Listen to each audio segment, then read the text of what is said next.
ప్రపంచపు ఆలోచనలు విపరీతమైనటువంటి మార్పులు. అంటే మన కళ్ళ ఎదురుగుండా మనకు తెలియని మార్పులు ఉంటాయి. ఇప్పుడు ఫర్ ఎగ్జాంపుల్ నా చిన్నప్పుడు వచ్చేటప్పటికి ఫోన్ కనెక్షన్ దొరకడం అంటే గ్రేట్. గ్యాస్ కనెక్షన్ దొరకడం అంటే గ్రేట్.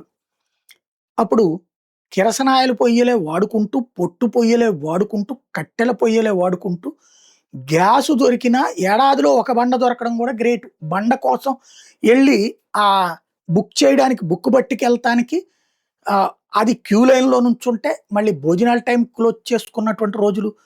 అట్లాగా ఒక రోజంతా బుకింగ్ కోసం. తర్వాత 20 రోజుల్లో 45 రోజులు గ్యాస్ సిలిండర్. తర్వాత అది రాదు. అప్పుడు మళ్ళీ గ్యాస్ బండను పుచ్చుకొని రోజు అక్కడికెళ్ళి నుంచుంటే లారీ వచ్చిన టైంలో ఉంటే ఆడు జాలి తలిచి ఇస్తే ఇస్తాడు ఓ 10 మంది దాకా. అలాగ 10 మందే ఉన్న రోజున ఇస్తాడు. అలాంటి బతుకులు బతికాం. డబ్బులు డబ్బులే. ప్లస్ ఇదే.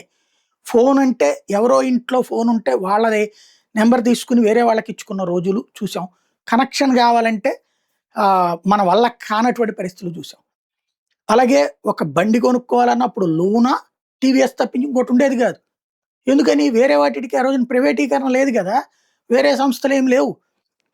స్కూటర్లలో మొదట్లో చేతక్ ఒక్కటే. తర్వాత ఎల్ఎంఎల్ వచ్చింది. ఈ రెండిటికే పర్మిషన్ ఇచ్చారు. ఇవి కూడా ఇవాళ ఆర్డర్ ఇస్తే 3 ఏళ్ల తర్వాత వస్తారు. 2 ఏళ్ల అది ఇవాళ అడ్వాన్స్ ఇస్తే. సైకిళ్ళకి అట్లాగే ఉండేది. అట్లాస్ సైకిలును, హీరో సైకిలే ఉండేది.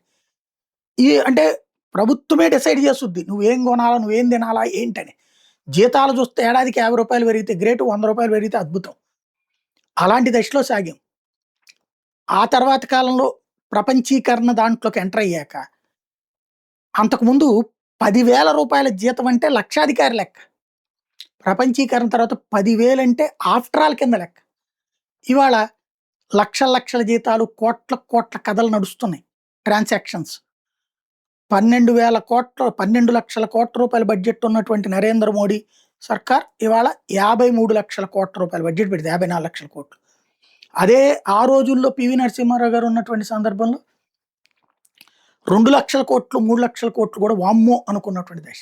ఇవాళ ప్రపంచంలోనే 4వ ఆర్థిక వ్యవస్థ. ఇదంతా ఇవాళ మనం ఈ 20 ఏళ్లలో జరిగినటువంటి మార్పు. ఆఫ్టర్ 92 జరిగిన మార్పు ఒక ఎత్తు. ఈ 15-20 ఏళ్లలో జరిగిన మార్పు ఒక ఎత్తు. ఇవాళ ఓ రూ. 1,00,000 కామన్‌గా కనబడుతున్నటువంటి రోజులు. ఇవాల్టికి కూడా రూ. 1,00,000 అంటే కష్టపడుతున్నటువంటి పరిస్థితి ఉన్నోళ్ళు ఉన్నారు.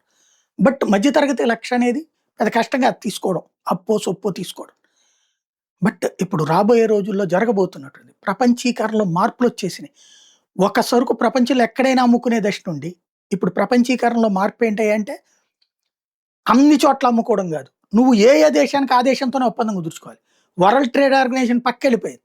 దాంట్లో మమ్మల్ని అక్కడ అమ్మనివ్వలేదని కేసులు పెట్టే సంస్కృతి పోయింది అక్కడికి. ఇప్పుడు ఫ్రాన్స్‌తో ఒప్పందం, మనకి యూరప్ దేశాలతో ఒప్పందం, అమెరికాతో ఒప్పందం, బ్రిటన్‌తో ఒప్పందం. మనం ఎవరితో ఒప్పందం చేసుకుంటే ఆ దేశాలతోనే అమ్మాలి, ఆ దేశాలలో మన దగ్గర అమ్మాలి. అప్పుడు ఆటోమేటిక్‌గా మార్పు చేర్పులు జరిగిపోతాయి. అలాగే ఆర్టిఫిషియల్ ఇంటెలిజెన్స్ వచ్చేసింది. దీని ఇంపాక్ట్‌తో ఉద్యోగోపాధి అవకాశాలు బోలెడంత గల్లంతైపోతుంది. రాబోయేటటువంటి రోజుల్లో ఎటుకు వెళ్తదో అర్థం కావట్లేదు ఎవరికీ కూడా. ఇది సంధికాలం ఓ రకంగా చెప్పాలంటే.